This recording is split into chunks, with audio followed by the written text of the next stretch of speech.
10.5, segment lengths in circles. Now, this section is going to have some more confusing theorems, so it's important to get these in your notes. And the first theorem talks about the segment lengths in circles, chord lengths. And this theorem, there's a relationship between these parts of the chord, okay? And basically they say segment EA times segment EB is going to equal CE times ED. So you just multiply those together, and that's going to equal these parts multiplied together.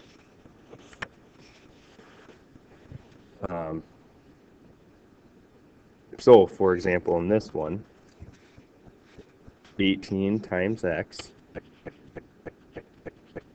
is going to equal 9 times 12. So a lot of people would multiply 9 times 12 together and then divide it by 18, divide both sides by 18. As I start dividing by 18, I like to think of 18 as 9 times 2. And then I can see that my 9s are going to cancel. And I got 12 divided by 2 is 6. I don't have to do the hard calculations. Next theorem. Now this is where that last one and this one are different. So you got to pay attention here. It's not the parts of the segments now. It's EA, this length, to the total length, right? This total length EB. So it's from the point where these two lines intersect to the circle, and then from that point to the other side of the circle. Okay, and then the same thing on the other side, EC to ED. Okay, pay attention to how that's different from this one where it's this segment to this segment, this part to that part, right?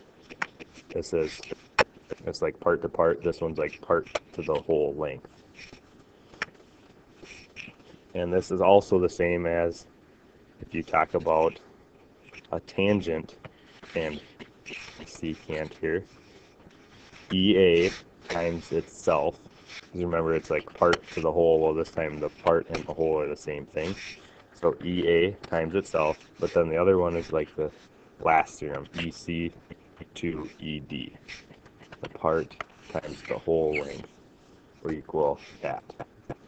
On a side note, remember from the first section of the book, I believe, what happens if you have two lines, two tangents, okay, and they intersect at a point? These lengths are going to be the same length. Okay, that was one of the first theorems in the book. So x would just equal x, right? Those two lengths. These ones you'll have to do a little bit of multiplication. So to find the value of x, it's from the point of intersection to the circle, 11, times not just the 10, but it's the total length, 11 plus the 10. It's the total length. And that's going to equal 12 times the total length, 12 plus x. And now we can solve for x. So 11 times 21 is going to equal, distribute here, 144 plus 12x. 11 times 21. I'm going to double check here.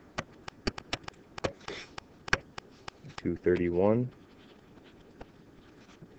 144 plus 12x.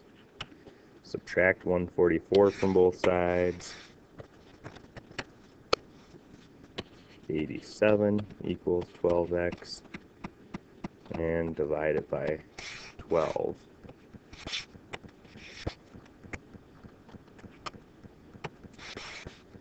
7 1/4.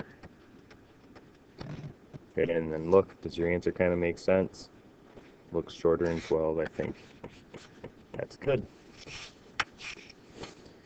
All right, next problem. You're standing 18 feet from a circular display case. So if this is 18 feet, the distance from you to a point of tangency on the display case is 32 feet. Estimate the radius of the display case. So notice if this is R, that's also R. And we're going to use the last theorem. I think it was like 10.17. A lot of theorems. But it was this part to the whole part, which happens to be at 32 again. So 32 squared equals 18 times the total distance. This total length of the blue line is 18 plus R, or 18 plus 2R. And now we can solve this for R. Okay, 32 squared, 1024 equals 18 plus 2R. I'm just going to divide by 18. Divide this whole side by 18, because that will cancel that. So divide this by 18. Yep. We'd end up with a decimal, but that's all right. 56.8 repeated equals 18 plus 2R. If I have to subtract 18, get 38.8 equals 2R. So now I divide by 2. R equals 19.4 repeated. So the radius of the display case is about 19.4 feet.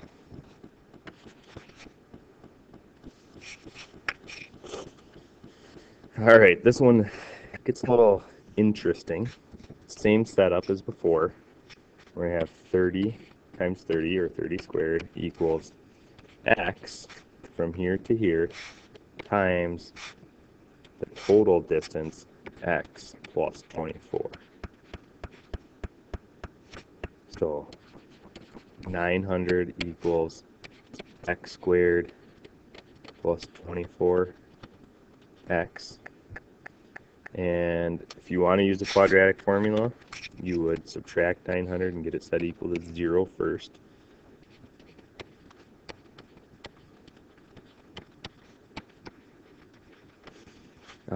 You can also try to factor these things. Sometimes you can factor them.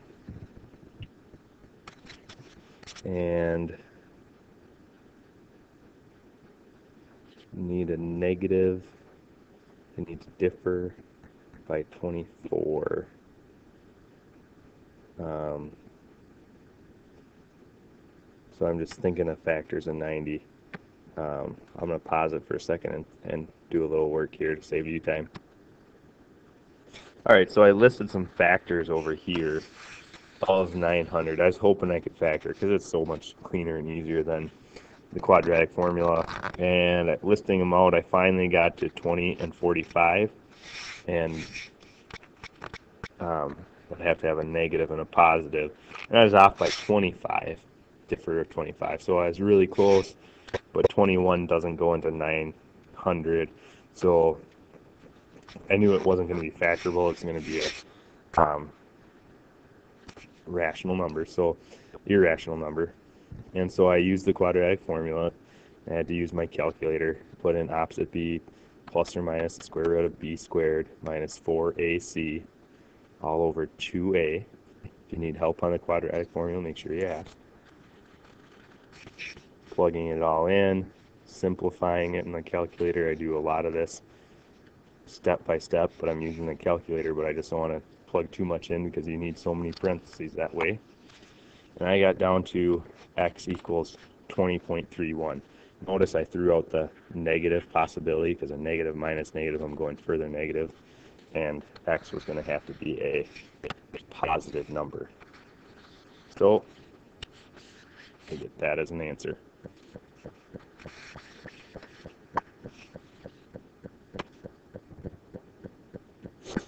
See you later, alligator.